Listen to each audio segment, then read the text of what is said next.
Presiden terpilih Prabowo Subianto mencetuskan ide untuk membentuk Presidential Club sebagai forum berkumpulnya para mantan presiden. Jika gagasan itu terwujud, Presidential Club ini disebut-sebut akan memiliki sejumlah fungsi strategis.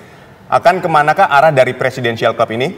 Dan untuk membahasnya, pemirsa, telah bergabung bersama kami juru bicara Presiden terpilih Prabowo Subianto, Daniel Anzar Simanjuntak, dan juga pakar politik Burhanuddin Muhtadi. Selamat petang semuanya. Kita menuju ke Bang Daniel terlebih dahulu.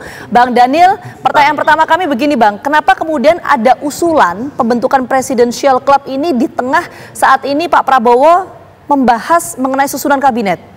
Mungkin itu dulu pertanyaan kita, Bang Daniel. Mbak Gina, pertama yang harus saya jelaskan adalah istilah Presidential Club itu sebenarnya tidak merujuk kepada upaya Pak Prabowo menginisiasi institusi baru atau institusi formal baru di Republik Indonesia ketika beliau menjadi presiden.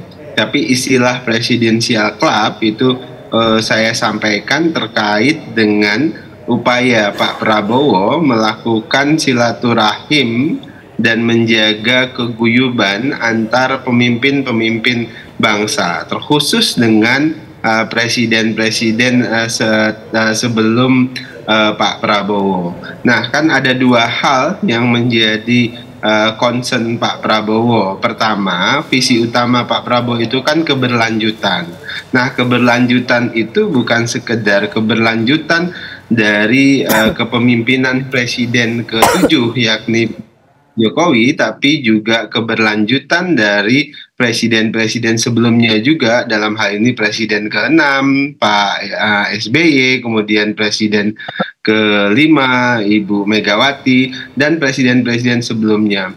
Ada warisan kepemimpinan yang baik yang harus dilanjutkan, yang kemudian harus dirawat dan dijaga oleh Pak Prabowo menjadi jauh lebih baik, jauh lebih maju, sehingga dibutuhkan tentu dialog, diskusi secara rutin, karena beliau-beliau presiden-presiden kita yang masih ada, dalam hal ini tentu presiden ke-5, ke-6, ke-7 nanti, itu dibutuhkan pandangannya, dibutuhkan pengalamannya. Nah, oleh sebab itulah ada keinginan Pak Prabowo untuk bisa berdiskusi, mendengar masukan secara rutin dengan beliau-beliau ini, termasuk dengan para wakil-wakil presiden nanti atau dengan para tokoh-tokoh bangsa.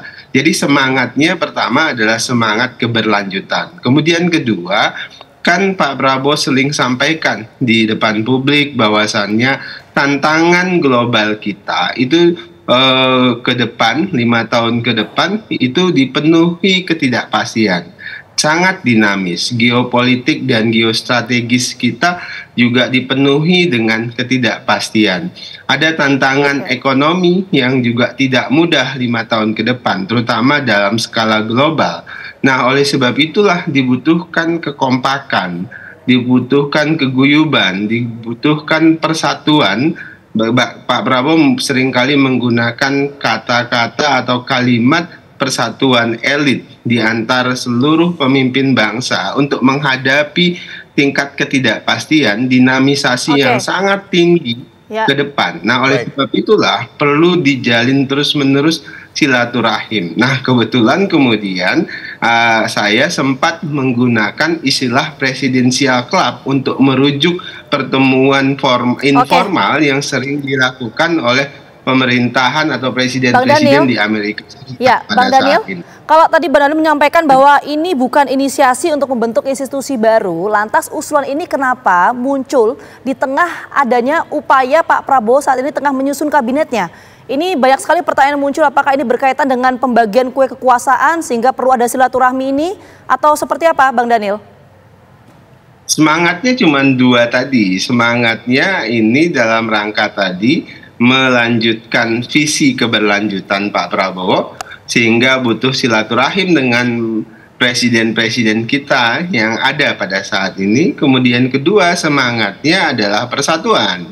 Nah, persatuan karena tadi saya sebutkan di poin kedua ada tantangan yang sangat dinamis, yang penuh dengan ketidakpastian, maka kita dibutuhkan keguyuban, persatuan elit yang sering digunakan kalimat oleh Pak Prabowo. Jadi Itu hal yang paling penting. Dua hal ini menjadi alasan penting kita membangun yang saya sebut istilahnya itu ya tadi itu silaturahim antar para pemimpin bangsa. Dan tentu proses-proses silaturahim itu kan juga pada prinsipnya nanti secara praksis misalnya ada juga upaya-upaya Pak Prabowo sekarang membangun sebutlah mendengarkan aspirasi-aspirasi dari para tokoh-tokoh bangsa kita. Baik.